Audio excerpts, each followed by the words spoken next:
Hey folks, Doug Blake with Body Design University. And have you noticed that poor posture is a common issue that you deal with? Maybe even for yourself, but for sure with your clients. Well, in today's video, what I'm going to talk about is one of the things that you can kind of pick out real fast, even before you do a postural assessment. If you do postural assessments, I used to do postural assessments all the time. What I would basically do is have a person stand there, and I would go through the 5 kinetic chain, kinetic checkpoints in the kinetic chain, right? The shoulder, the neck, the torso, LPHC, and the knees. And of course, I would look and I would make notes until I figured out what I'm going to show you today, which is one of the easiest ways to discern if a person has one of the most basic issues, which is this rounded shoulder syndrome. So that's what we're going to talk about today, is looking at the shoulder and the internal and external imbalances, external rotation, internal rotation imbalances. Now, after years of seeing clients come in that were posturally just a mess, most people that I've trained, probably I would say 9 out of 10, and by the way, probably all of them have had, folks that I've trained have had some issue. I don't think I've ever seen anybody walk in, when they come to train for the first time with me. I don't think I've ever seen anybody that had, quote, perfect posture. And if they did, I probably would have remembered it. No, the majority of people have really bad posture. What I noticed over the years was that it was either really, really bad or just bad. And after doing postural assessments for many clients, what I realized was there was this one thing I could look at that told me right off the bat that an individual had the main postural issue, which is basically rounded shoulders and collapsed rib cage and this protraction of the shoulder girdle. Now, remember, I'm not going to go over anything outside of just the shoulder itself. So the imbalance is related to internal rotation and external rotation. And I could talk about it before I get to the PowerPoint, but let me go ahead and pull up the PowerPoint and show you what we are talking about here. Internal rotation imbalance at the shoulder. Now, keep in mind, yes, of course, at the hips and the pelvis and the knees and the feet and the ankle, there's huge problems, but I wanted to give you something very specific just to look at in the shoulder region.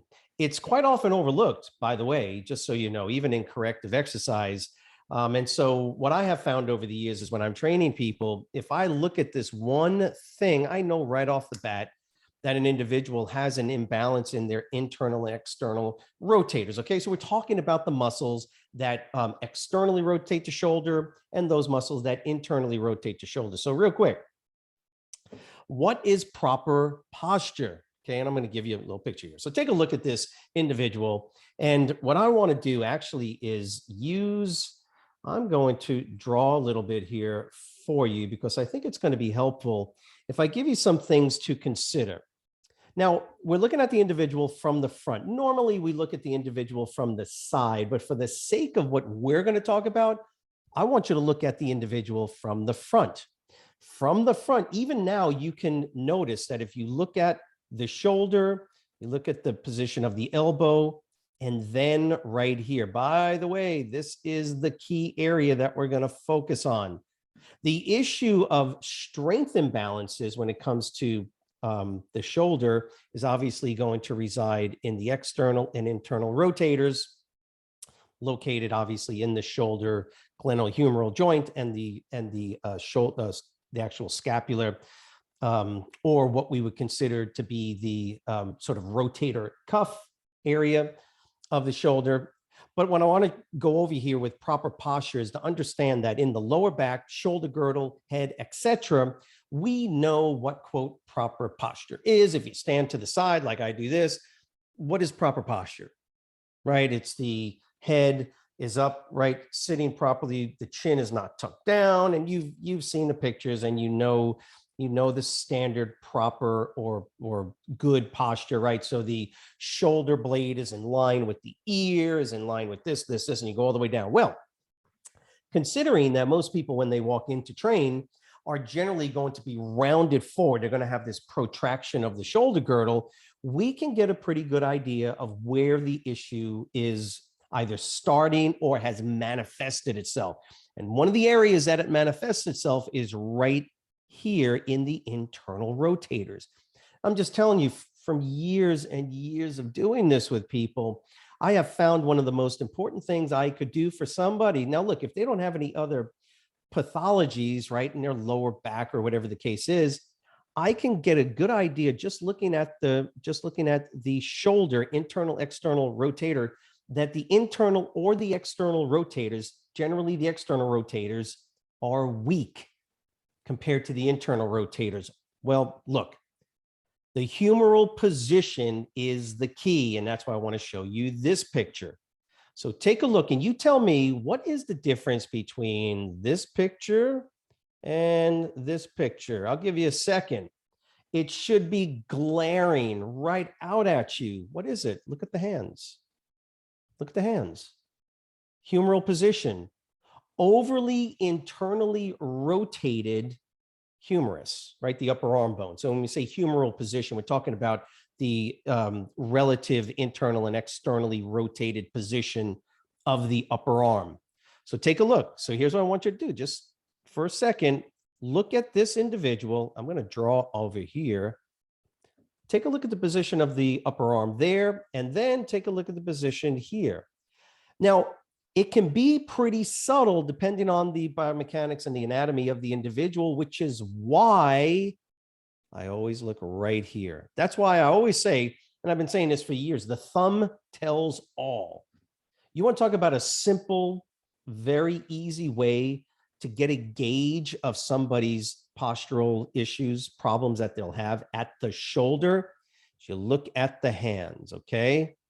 At the end of the day, the thumbs tell it all. So what do we know? Here's what I know, is that if I can see your thumb, right? If I can see your thumb is in front and I can't really see the back of your palm, do it yourself. Step back for a second as I move away from the microphone. And think about this. If you were to turn your thumb outward or externally rotate or supinate a little bit your thumb, you're going to look like her, right? See where the thumb is pointing? It's almost like the thumb is in line and the back of the hand is facing out. Now, there's going to be varying levels of this, of course, but when you see the difference, look at this. You'll notice that you can see the back of her hand.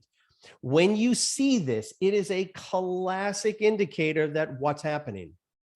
The shoulder is internally rotated. In other words, what happens at the humerus affects the elbow and the forearm and the wrist, and that, right? Everything about the kinetic chain follows from other points in the kinetic chain. So if you stand with your hands, okay, so you're watching a video and you're standing with, just use your left arm for a second, and don't worry about your hand, but just kind of take your shoulder and internally rotate it. And what automatically happens? The thumb moves inward or the thumb moves outward.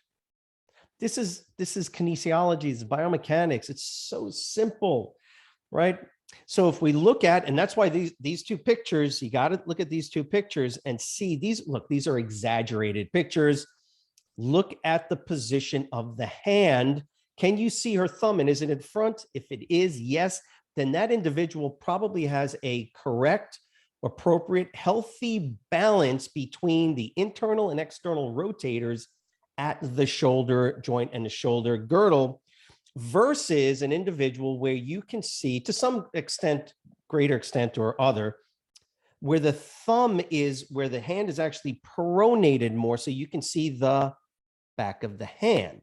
And by the way, what I used to have my clients do is just stand there comfortably. I would start talking to them, and slowly but surely, because they're standing, they would start to round the shoulders forward, and the hand would come like this, and it would be thumb internally rotated or pronated, right? This pronation at the wrist caused by what?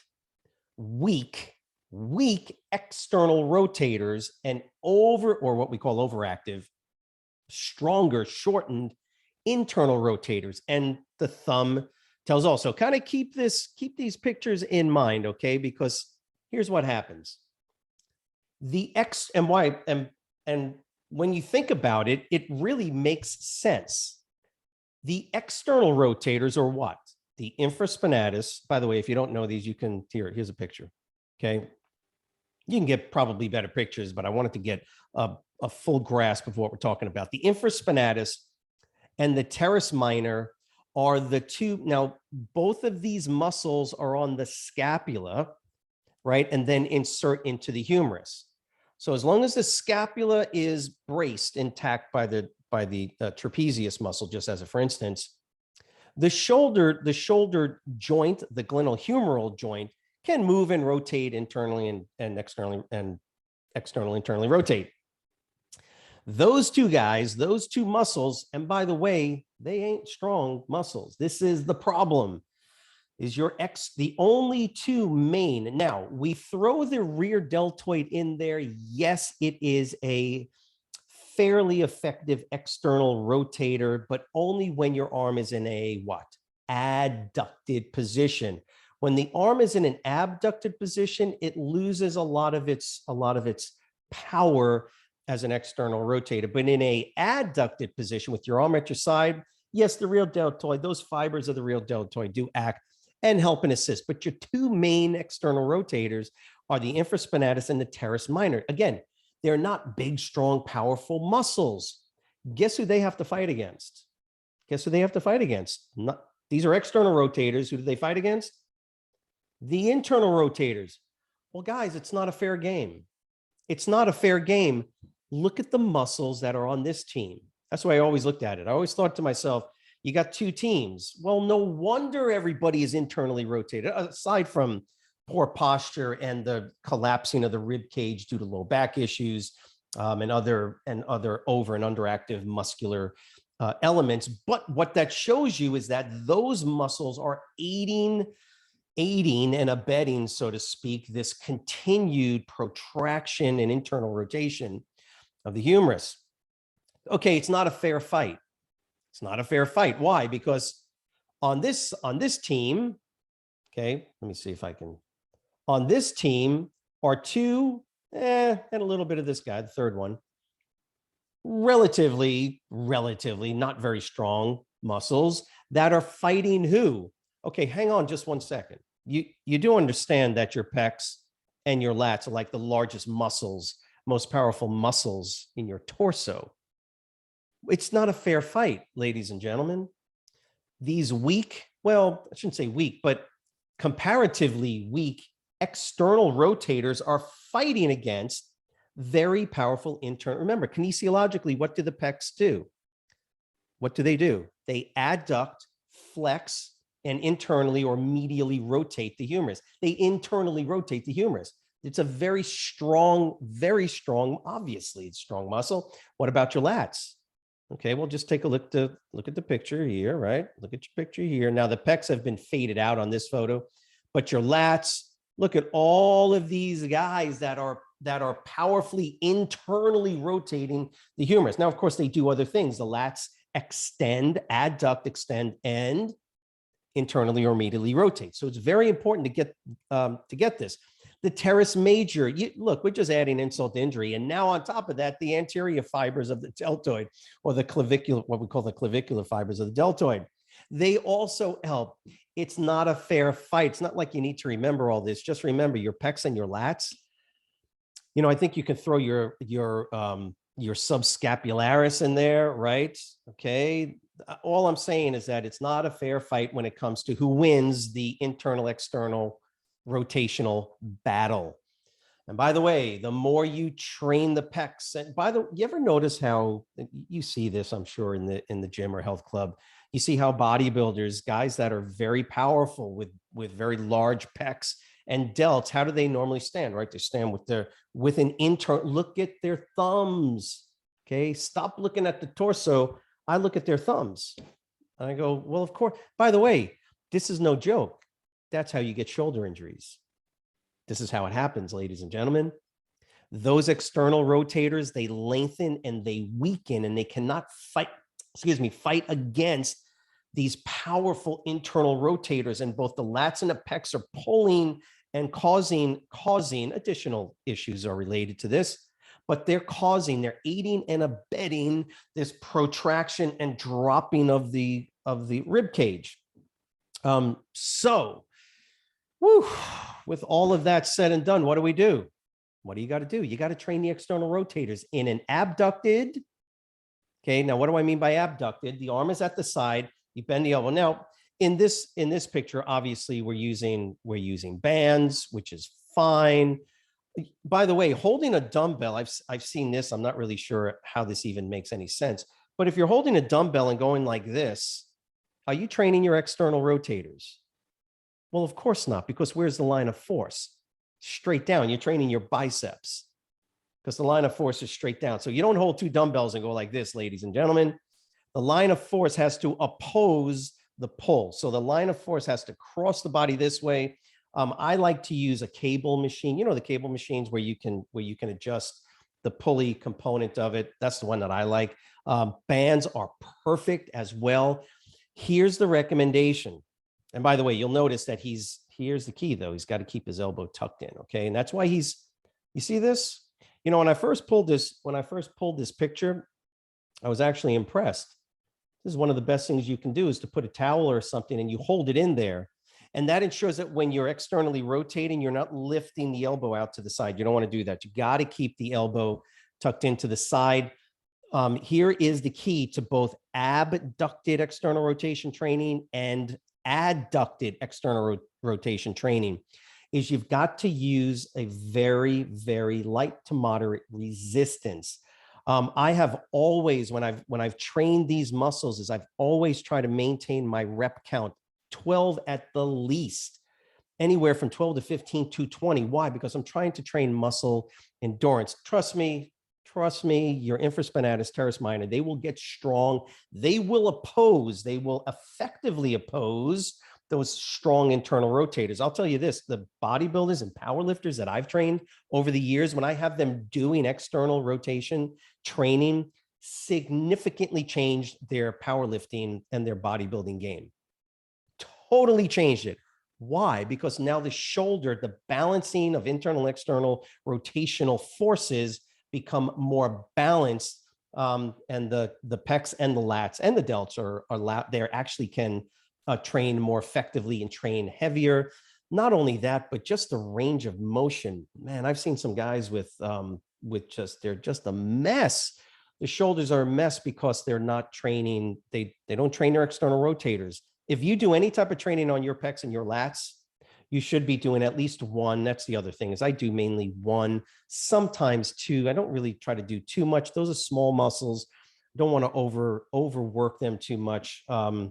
Normally, if I have somebody do a basic strength test, external rotator strength test, it's so obvious they're very powerful on the internal. By the way, do not train your internal. Do not train internal rotation. Don't do it. If you're training your pecs and you're training your lats, you do not need. In fact, that's the worst thing you can do, is to actually grab a cable and do internal rotation. You don't need that. Your problem is not internal rotational strength, it's external. In fact, I don't think I've ever met anybody, and I'm talking about anybody that I've ever trained, that needed to train internal rotation, unless a doctor or a therapist or somebody said they had range of motion issues, but not to strengthen the internal rotators. I hope that makes sense. Your main focus, your main goal is to train the external rotators. That's where the meat and potatoes is. So you can see here, kind of got off the subject here, but he keep the elbows tucked in, lightweight, 15 reps, 20 reps, right? One, maybe two sets. You're not trying to do singles and triples to find out how strong your external rotators are. Don't do that. High muscular endurance training for these guys. And then here's the other one, is to do it in a abducted. Remember, adducted, elbows tucked in, to train the infraspinatus and teres minor. But once you go into an abducted position, and now remember, the line of force has to oppose the shortening of the muscle. So the line of force is going, in this case, you can see how, again, she's using a band, and the line of force opposes the external rotation of the humerus. Okay. Remember, line of force has to oppose the way the muscle works. And the muscle shortens and does this, the line of force opposes that. Okay. So again, don't take a dumbbell and hold a dumbbell like this, although technically, but it's such a short range of motion. Again, cables, right? I like to use cables. You've got to keep the elbow in position. Don't allow the elbow to move. Keep it in that abducted position, rib cage up, and I put my hand on my side and literally just go up and back. Okay, the idea is not to pull all the way back. That's not the goal. The goal is to go from here, right? Keep your range of motion limited. It's roughly about, I don't know, 30 to 40 degrees of actual movement that occurs in the abducted, externally rotated position. You got to be very careful. How many reps? No, not 5. No, 15 to 20. How many sets? No, not 4. 1, maybe 2. You haven't worked these guys, and your clients never worked them. They haven't done anything on their external rotators. You're gonna hurt them. 1 set. I would start off, even for the first couple of times I do it, once a week, maybe twice a week. This is one of those exercises sort of you can throw in at the end of your workout. That's the other thing, of course. When do you do them? It doesn't matter, to be honest with you. I would tend to do them on a Monday with a chest, shoulder, and tricep workout, but you can do them on Monday. You can kind of throw it in there just for the fun of it on a Thursday, but very, very light, so you don't put too much overt stress on those two main external rotators. Look, I hope that this was helpful. This is probably from a real world. You want to talk about a good tip? Those are the 2 things you do. Adducted external rotation, abducted external rotators. 1, maybe 2 sets most. With the average client, you're just going to do way too much, and you could potentially hurt them and hurt the shoulder. Lightweight, just get them doing the movements, and that's what's going to probably get you the most bang for your buck. This is one of the best subjects to talk about when we're dealing with upper body muscle imbalances. There are a bunch of them. And look, if you like the content that we go over each week, go ahead and subscribe if you haven't already. Hit the button there so you can receive notification when the content does come out.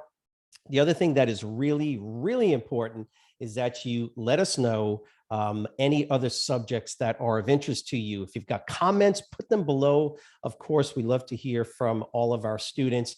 If there's anything that you want us to talk about specifically, let us know, and we'll do a weekly trainer tip study on it. Remember, Corey and I do a Q&A, live Q&A, Wednesday, 2 p.m. Eastern Standard Time. Come join us for that. As always, it's great to go over this material with you. Best of luck and have a great weekend. Thanks.